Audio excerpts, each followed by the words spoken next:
G'day Throttlers. Now we've got a very special guest coming tonight for an interview in the garage studio, but as you can see, the garage is chockers now that I've got an extra car and a whole bunch of stuff. So I've got to quickly clean it out, get it ready for tonight, and then you'll see who our guest is. Well, you've probably already seen it in the title anyway, so let's get cleaning.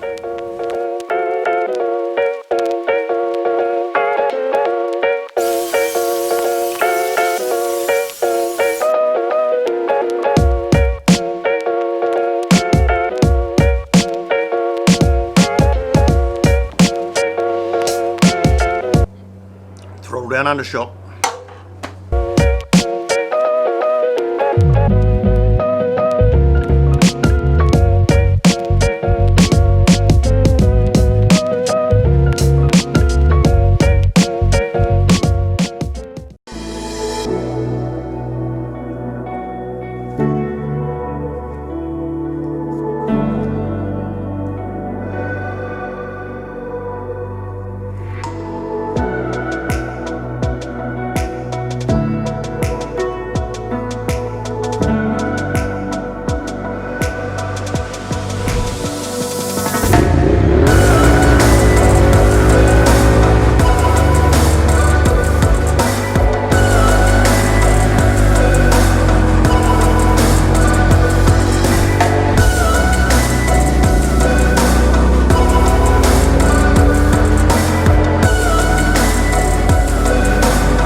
Here we are, guys. Rob Hamilton, Mr. MotoFeelz. Now, I've followed you for some time as you've been a photographer. And for those of you who don't know, Rob's Instagram following regarding moto photography is 33,000 followers. Yeah. And you've set up YouTube about a year ago, right? Yep. And you've just clicked over 4,000. Yep. Killing it. Yeah. What an amazing start. First year of the YouTube channel. I think my first year I was lucky to get 1,000. Oh yeah, heck, that's a grind, eh? Yeah, so it is a grind. Yeah. Having an audience already is certainly a benefit. Yeah. And not to mention your production quality is absolutely phenomenal. Thank you. So it's something, definitely something to be commended about. Awesome. So let's wind it back a little bit. Tell us a little bit about Rob Hamilton. Firstly, what's your real job? Everyone wants to know what a YouTuber's real job is. I drive a crane barge for the day. What do you do? Oh man, so my real job is being a musician. Right, yeah, that's cool.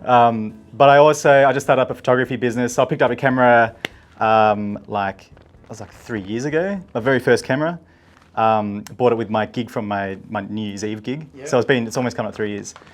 Fell in love with it, took heaps of photos, all of a sudden started a business within a year, which was awesome. So I was doing music and photography combined, and that was get me through. That's still get me through now. Yeah, right. And now I'm just working like crazy to get this YouTube. So essentially you're just this creative genius. Yeah, I wouldn't say genius. A little bit of music, a little bit of photography. Yeah, that's awesome. Yeah, visual and audio, Yeah, fantastic. Yeah. So I guess that was my next question was going to be, we all know as a viewer of yours that you've got a bit of musical background. We don't really know how much depth there is there, and obviously there's a lot of depth. But what instruments do you play? I started on guitar when I was like 6, 7 years old. Yep. But now I'm full bass and double bass. Yeah. How cool is a double bass? Oh yeah, it's pretty out there. Dead set, if I go to a live venue at any time and I see through the window there's a double bass there, I'm stopping. I'm going in without a doubt.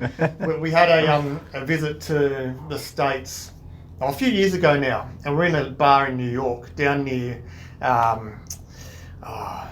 anyway, it doesn't matter where it was, but there was, in the window, there was this little band, and it was like a bluegrass band. Awesome. But double bass, I think there was what's it called? The washboard or whatever. Yeah, the washboard, yeah. There was just a whole bunch of unique instruments, and we spent all night in there having an absolute ball. Yeah.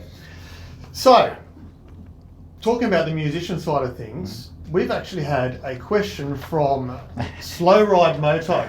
I don't know if you've seen Slow Ride at all, but I have actually. He's a Brisbane guy, and he's got a Lowrider S. And he's only launched his YouTube channel not long ago. Oh, awesome. And but really cool guy, so check him out. Sick. But he's written on Instagram Why no bass slapping in the videos? He said he wants to see more bass work in your videos. Man, like he's the first person to ever ask for it. There you go. Like I've done some like YouTube. I'll ask 2. That's number 2. Oh yeah, sick, awesome. Yeah, the more the merrier. It has to be at least 10. Yeah. 10 people. Comment now. No, I've done it a couple of times just for my stories and stuff, but I've never actually played in my YouTube videos, so maybe I will. Yeah, do you know what? I watch Mighty Car Mods, Yep. and Moogs does a lot of his own music for that. He's like DJ. Man, it's crazy. He's That's so much work, yeah. And it's a lot of work, that's Yeah, right. it's It's not as if you're not doing enough already, right? Yeah. But I just love the fact that all of his music's unique. Absolutely. And I think that'd yeah. be really cool for you, and at least you wouldn't be doing royalty. Well, yeah, man, it's definitely something that's crossed my mind because like I have like a stack of music ideas. Obviously, I sit at a desk just grooving or whatever, and I'm like, cool, that's an idea, and then like I could spend like a whole another 2 or 3 days just writing a track for MotoFeelz, for any YouTube video that I put out that sort of relates to it. But it's just time, man. Yeah, that's like, what it is. With content creating, like you got to come up with the idea. You literally got to film it, go out there and do it. Things might go wrong or things might be okay, and then you got to edit it and then get it up for Sunday 8 p.m. Yeah. And so and then writing a whole tune to go with it as well. Yeah. Like that's a lot of work, and I commend that. That's heaps good. Absolutely. I'd love to be able to do that. Absolutely. I just need an editor on site or something. Yeah, how could that be? It's so nice. Well, you're not far off. You're going to be overtaking everyone. So you're absolutely killing it. Thanks, man. So what was your first bike? What got you passionate about 2 wheels? What was it? The Benjamin Button movie. Right. With Brad Pitt. Yeah. And he was riding, I can't even remember what it was. I think it was some old school Triumph.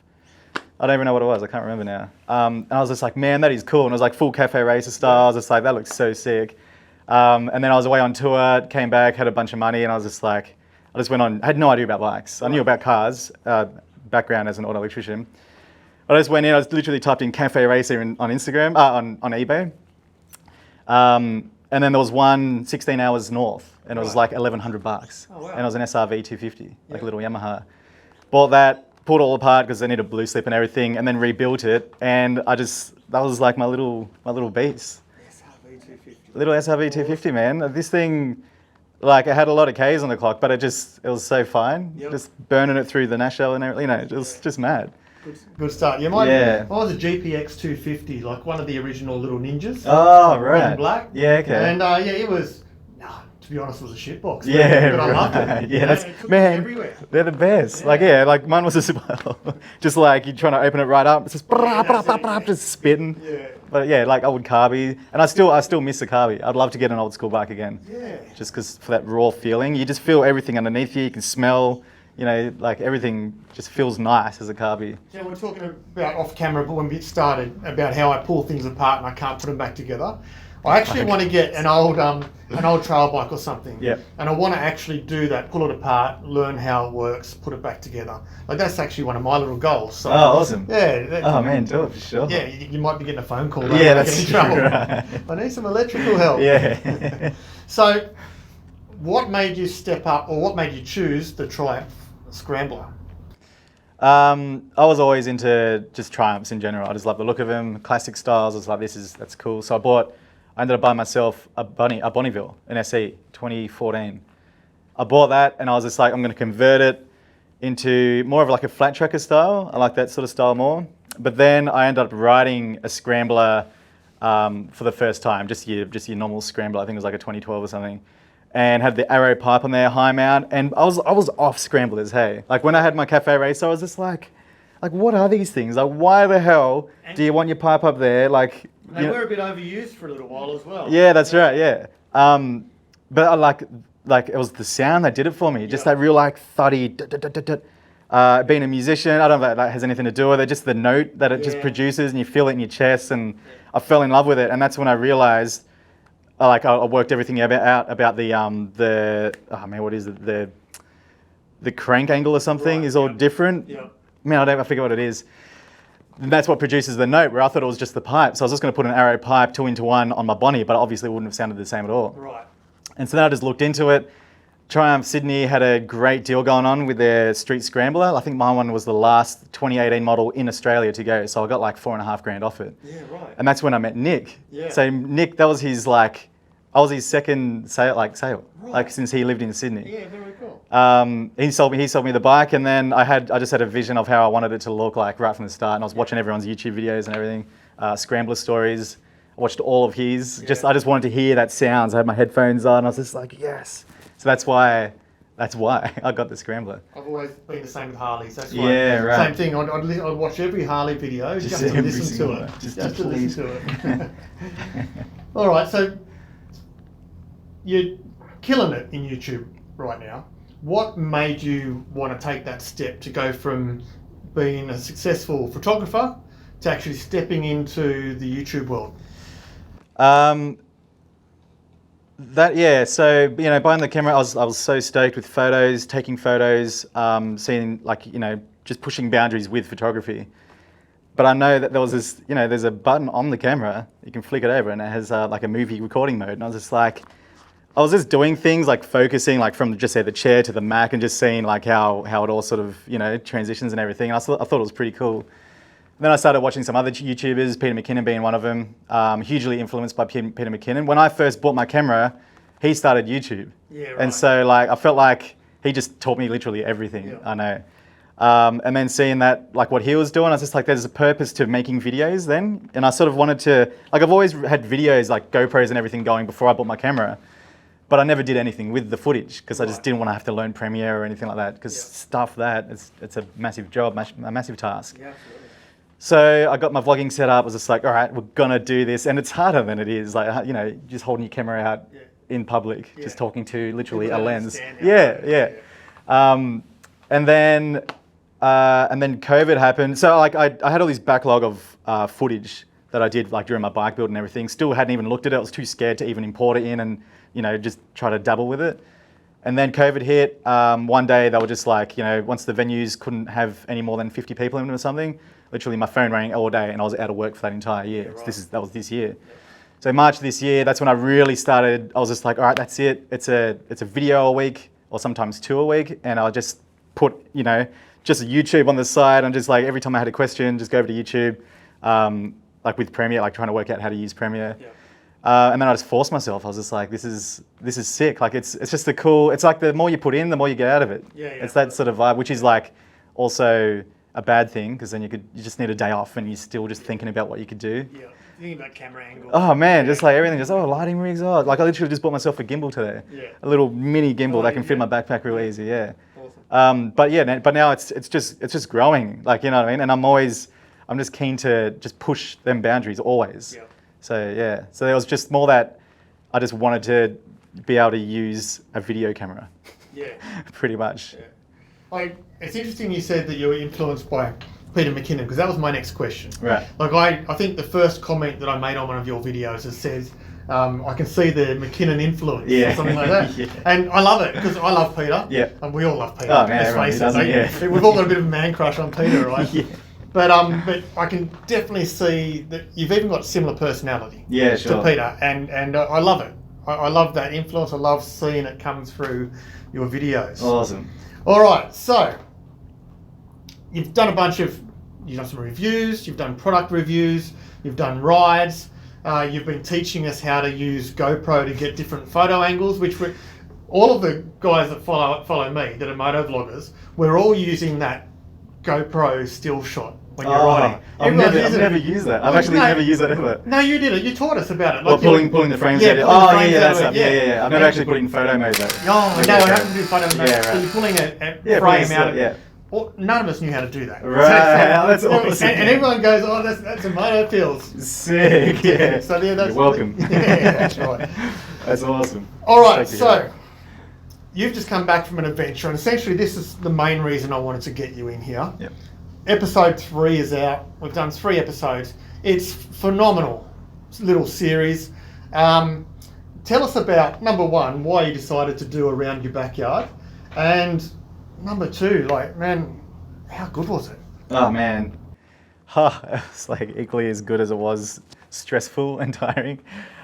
So the reason, Nick literally came to me one day and he's just like, hey bro, do you want to go on a ride around New South Wales? We'll do all these stops and everything. And literally he wanted to leave in 2 weeks' time. Right. I was just like, no. Like flat out no, shut him down. But it was actually Nick's idea. He wanted to, because he's from Canada, and he wanted to just explore New South Wales. And obviously, like, this is at the time where we couldn't even leave, like, you know, Sydney to go to Queensland or anything. Yeah. And I was just like, okay, like, let's just sit down and just like nut this out. And I wanted to sort of promote like something, you know what I mean? It's not just like, yeah, let's just go for a ride and just see what happens. I wanted to like show people that doing this sort of thing is totally possible, even if you don't have the experience. Yeah. I've only moto camped one night, like over one night, and that's the most I've ever done. Never done 2 nights. Right. So this was like, all of a sudden we're doing 14 nights in literally, you know, the wilderness, like just out there. Yeah. So we're up for the challenge. Got some awesome brands on board. So there was a lot of pre-work like up to that point. But yeah, so that was the reason. That was the reason why we actually ended up doing it. It was just literally Nick just wanting to get out and check it out. The experience was just like out of this world, man. So like I've driven through New South Wales. Like we've all driven through parts of our countries and stuff. But when you're on a bike, you can just sit back when you get back home and look at the map that you've just done, and you've just been out in that, you know what I mean? You've been in the elements, you've been part of it, yeah. All the dust, like all the heat, like there was so much heat, man. Yeah. It was exhausting. It was emotional. Like episode 2, I literally just lost my shit. Hey, just watching the best sunset. I'm still getting goosebumps now just thinking about it. Just dead flat, literally in the middle of nowhere, no phone reception, and you've just been riding all this way. You know what I mean? And then it was incredible. And that's literally, you know, it's here. Like we can just drive there whenever we want, really. You don't have to cross the border. Yeah, no. Like it's not all about just, you know, catching flights to different countries to check things out. It's just like, man, the amount of people that haven't even just say like climb the Harbour Bridge or anything, you know what I mean? Like we haven't done our own thing in our own backyard. But yeah, it was like exhilarating, it was emotional, it was exciting, it was stressful. It was one of the best things I've ever done in my life. Yeah, 100%. Awesome. Yeah. And it certainly comes through in the filming of it too. Like you can actually see your raw emotions. Yeah, totally. And that's what. See, people make highly manufactured videos and show all the good things. Yeah, that's right. But what I love is that you've shown the amazing things, but you've also shown that raw emotion of, man, this is hard. Yeah. You know? You're gonna see a lot more coming up, man. Yeah. Like, there was so many things went wrong, which was incredible now in hindsight. Because if everything would just went smoothly, it'd just be like, they had it easy, you know what I mean? Yeah, it makes good filming. Yeah, but like coming up in the next episode, like things don't go so well. So we've only got episode 3 out so far. You're up to episode 3. There's more coming. Yep. But from what you can tell us without giving away too many secrets, tell us about the highlights and the lowlights of the trip. What was the most amazing thing that happened? And what was the worst thing that happened that you can tell us without revealing the future episodes? Sure. I feel like the best moments, it was almost like having like, you know, a nice bath or whatever, and having beers is obviously so good. Yeah. But waking up in the morning, like as tired as we were, but then just like having your bikes all loaded up, and then you sit on your bike and then you just start heading off knowing that you're riding for 6 hours in one direction. Yeah. That was mad. That was a sick feeling. Just like, you know, we're all about bikes. Like we love riding bikes, and you're literally about to do it for like a quarter of the day. Yeah, right. You know what I mean? Yeah, exactly. And then, so like that for me was just like a cool feeling. And sometimes you're just riding and you're just looking around. You're like, where the hell like are we, man? This like blows my mind. That was always the thing that was just going. I just kept like shaking my head, just being like, "This is incredible. Like, This is crazy." The lowest points, I had heat stroke. I fully got heat stroke. That was in episode 2. You saw that. That was a horrible feeling. I felt it coming on. So the story there was we burnt through our water, like our water bottles, in the middle of the desert. We had a massive 10-litre bottle of water in my saddlebag, but even to get that out just takes a bit of effort. Yeah. And I'm there in like a wind blocker, stupid me, just packed this wind blocker winter jacket, and I'm there in like 45-degree heat. And I could feel it coming on, and I knew we were about 15 minutes away or 10 minutes away. And it was just dirt, sandy road. And so I was just pinning it, and I could feel the haze happening around the eyes and just feeling all gaunt and everything. And so that was like I felt sick. I felt like I was going to pass out. Wow. So that was a pretty brutal time. It's pretty hard to mention anything else without giving too much away. But yeah, bike repairs when you don't have the necessary tools and when you got to remove half your engine, sucks. So on the side of the road, laying your bike down. We've seen the teasers. Yeah, that's right. And I'm looking forward to that episode to find out what exactly happened. But yeah, that's crazy stuff. Yeah, you learn a fair bit, man. Yeah, I learned a lot about gearboxes. Yeah, right. Yeah. So is Nick a mechanic or is he a salesman? He's a salesman. He's done tyre fitting as well, so he can fit tyres. Yeah. So he was going to be the guy that if we have a flat tyre, he was going to be. You could change it. Yeah, but thankfully we didn't have a flat tyre. Yeah. And that was actually the back of my mind as well. It's just like stuff because I have a tube. Yeah, right. So we would have had to pull everything off, and had no centre stand, so we would have had to work something out. Yeah, right. But yeah, like Nick's good there for emotional support, Yeah. and he got me some beers as well when I was working on my bike, so that was nice. Beers always helps, yeah. Always. All right. I ran out of fuel that time as well. Oh, right. Yeah, full blown just ran out of fuel between Mildura and Broken Hill. Right, yeah, because you were It's like trying to 200 slipstream. Yeah. Fuel conserve. Yeah, and that worked. Yeah, that worked that went incredibly. crazy. Yeah, but like I said, for an hour, and after riding for like 5 or 6 hours just prior, like I was like this behind my little windshield, just trying to hold it, and then across my neck for an hour, man, just trying to just focus. But it got us through. But then we hit a dust storm. The wind resistance got even worse, and then ran out of fuel. So I was so just like crazy, man. Such a good time. In the new year, you were going to do another massive adventure like you did. What would you do differently this time? I definitely would have a bit of a layover at all the key places. Yeah. So let's just say Mungo National Park would have been good to plan at least like 2 or even 3 nights there, just because we didn't even get to explore it. Yeah. It was pretty hard with fuel as well, and just to be able to rest, because man, like riding that much that we did, it takes it out of you. And for me, I was vlogging the whole thing, so I'd literally rock up to the apartment or the place I was staying at, in the campsite even, and then I'm just pulling all my gear out, charging everything up, dumping all the footage, and that just takes so much time. And so I'm literally just sitting there, and then Nick's just snoring his head off, and I'm just sitting up like an idiot. And then next morning, pack everything up, everything on the bikes, and it takes like, I don't know, half an hour to be able to get all your stuff on the bikes like ready to get going again. And then just doing that every single day. There's no break. Yeah. There was no relaxing time. It was just on, you know what I mean? Yeah. So I feel like next trip, I have a couple more places to just chill out and just enjoy the area. Go exploring, dump all your gear. Yep. Have a light bike for once. Yeah. Go explore and chill everything, check everything out. I think that's probably the one biggest thing. Otherwise, like everything else, I wouldn't mind having another camera guy. Yeah, that's right. That'd be nice. But it was pretty cool as well, just like us two, just showing that, it is just us. There's no support vehicle or anything like that. Yeah. So yeah, that's the biggest one, I reckon. Just planning it out a little bit better so you got more time just to chill out in some spots. Yeah. Yeah, cool. Yeah. All right, so questions from subscribers. So we've got Jimmy Swan, the Enfield guy. Sick. You know Jimmy, don't you? Yeah. So he said, how did you battle with the extreme heat in the Outback and still stay safe? Are there any good lightweight jackets that are effective in 40 plus conditions? Yeah, that was a struggle, man. I don't know how I didn't pass out. Every time I was wearing this damn wind blocker, I couldn't undo it and just let the air just come in, because then it just acts like a parachute and it's got even more resistance. I guess like I just didn't want to stop. As soon as you stop, you just cook, man. Yeah. You full blown, just boil. And for me, it was just like, just keep on riding, like just keep going.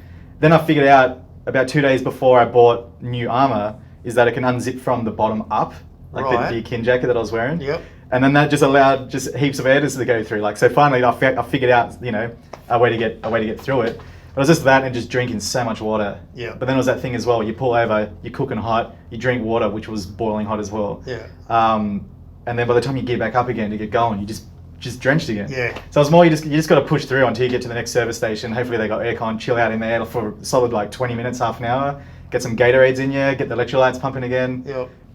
Just hydrate like crazy, man. That's the biggest thing. The lightweight jet, like I feel like, so I ended up buying an O'Neill like exoskeleton like armor. Your fishnet. Yeah, the full-on fishnet things, and that was the best purchase I made on the trip, like hands down. And I felt like it was great. Like there was one day I didn't wear sunscreen, and so I had like all these little red dots everywhere. So that was annoying.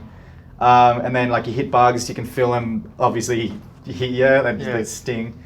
But it's very armored up. So that was just nice, especially for out there. Like it's like you just never want a jacket. Yeah. Sort of out there. Nox Armor, they're another good brand that sort of do that sort of the same sort of style thing. But as a touring jacket, I'm not too sure really. I didn't even really know how. I didn't really ask how Nick's went either. I forget what sort of jacket he had. I think it was just some sort of old school one. But it was just that thing, man. As soon as you stop, you just get it off straight away. But with that Nox Armor. With the O'Neill armor, I left it on all day. Yeah. Put it on in the morning, it just didn't come off till I got. Yeah, that's awesome. Yeah, it was very nice and cool. Yeah, so that was actually highly recommended. They're only like $160. Yeah, right. It was good. Yeah, cheaper than most jackets. Yeah, I was so stoked, man. All right, Jimmy has also asked, how the heck did you stop phones from overheating when they're on your handlebars using them for maps? Did you experience any phone overheating? Yeah, we did a few times. But then I guess because they go in a weird cool down sort of state. So you could have your nice bright Google Maps, you're like cool, and then all of a sudden it just goes boom, it just loses all its brightness, and you're like, what the hell? You just can't even see it. Yeah. So that's the phone doing its like cool down thing. Right. But then there's times where it just would completely turn off, but you just know that we're riding for like 3 hours in one direction anyway. Yeah. A lot of those roads are straight roads. Yeah, and so when you had a corner, you got excited. Oh yeah, that's right. Yeah. But it was just like we just left them there until it just cooled down. I guess you could just put it in your pocket as well or put it in your backpack. But yeah, they just overheat. It's crazy. It's like the conditions, man, are so harsh out there. Yeah. Like it's so brutal, and you wouldn't want to go through summer. I wouldn't go from here till like April. You know what I mean? Yeah, right. Like April and beyond. Like you wouldn't do it. Nah. All right, last question from subscribers. Chewy's a Blacktown boy. Chewy. He's asking about fuel issues. What sort of fuel issues did you have when you're going for the long distances between towns? And obviously the Scrambler doesn't have the largest of fuel tanks. Yeah, that's right. Yeah, no, that's pretty small actually. But funny, the very first day, we were expecting to get around 220 k's out of like one of my tanks. We ended up getting 318. Wow! And like it was so weird because that was the only time that I got that much out of a tank, and that was going through like Katoomba and everything, like through the Blue Mountains, going up hills, down through Bathurst when you're on the track, went all the way, and then we went to that petrol station that didn't have any unleaded. Yeah. And that was the same tank, and then we stretched it out till we got to the next town. I forget what the name is now. But it actually did better than I thought it would. Yep. On fuel, I changed the rear sprocket on it as well. So I went from a 40, I think there were 41 stock or 42. I went down to a 39. Right. On the rear sprocket, so that just dropped the revs. I could get like 10 k's more, 10 kilometers an hour more out of like my top speed sitting at 110. Right. Like the revs were just lower. So that helped. That definitely helped. So my sweet spot was 100 k's an hour. And slipstreaming, and the fuel barely went down. But we did have reserve tanks with us as well, right. So that got us through. So how much were you carrying in your reserves? Just 10 litres. Okay, 10 litres each? Nick had 20, but he never filled it up all the way. Yeah. And I only used mine once. Right. Yeah. Yeah, that's awesome. But twice when I actually ran out of fuel. But it was just to get us through that real harsh part at the start where there's just literally no petrol stations anyway. Yeah. And that was massive. That was a huge stress. Like I can imagine. Like hopefully you make it. Yeah, that's right. And what do you do if you don't? Yeah, exactly. But yeah, so like if you're gonna do this sort of stuff, it's better to get a road map instead of using Google Maps. Yep. Road maps show a lot more detail on like how long roads are, what type of road it is, and then it shows you all the service stations like in that area. You know what I mean? It's like where Google Maps is a bit harder. Old school. Yeah. Using actual paper. Well, yeah, it actually worked out way better to have paper. So we grabbed a handful of them when we were in Ivanhoe. And they saved us, for sure. Yeah, that's awesome. Yeah. All right, wrapping it up. What are your plans for 2021 when it comes to MotoFeelz? Oh man, just pushing it. I might get a new bike. We don't know. Right. Yeah, this is sort of like... You heard it here first. You've heard it here first. You actually have. I haven't really told anybody this. I would like to anyway. That's like, a goal. Yep. Especially after this trip, it made me sort of solidify like my decision. Yeah, and the style of riding you want to do. Yeah. So that might be a hint. Yeah, maybe. It could be. Ooh, I get excited already. Definitely another trip. Where other depends how borders and everything go. I want to do from the tip of Queensland straight down to the bottom, nice. maybe even into Tassie. Yep. Either do that or like just a full-on Tasmania trip, or like, who knows, man. You just do it loops, just pick your track and go for it. Yeah, that's awesome. And then I just more, like more is more. So like as MotoFeelz can sort of start paying off its own bills and start paying itself, that's when I'll be able to just go ham on it. I've got mates that are photographers and videographers and stuff. I'd love to be able to pay them to just jump on board and just do some awesome collabs and everything with other brands and everything, you know. But just pushing it, man. Just pushing the boundaries all the time. Yeah, nice work. Yeah. Nice work. All right, give MotoFeelz a plug. Instagram and YouTube. Check me out, MotoFeelz. The link will be in the description, right? Yeah, it'll be there. At Moto_Feelz, and my YouTube is MotoFeelz as well, and that can also be found on my Instagram. That's pretty much it. Rob, thank you so much for coming in, mate. Pleasure, man. It's been good to finally meet you face to face. I know, absolutely. And to talk to you about your amazing adventure. That was sick. Thank you so much. So what are we looking at for your following? How many more episodes do you think on this trip? I was going to try to make it 5 episodes, but it's looking like it's going to be 6. Yeah. Just because this So whole... So we're halfway. You're halfway, yeah. That's exciting. Yeah, it is, yeah. Yeah, we're getting there. Thank you, my man. Pleasure, man. Thank you so much. Mate. Beautiful. I'm just sitting here.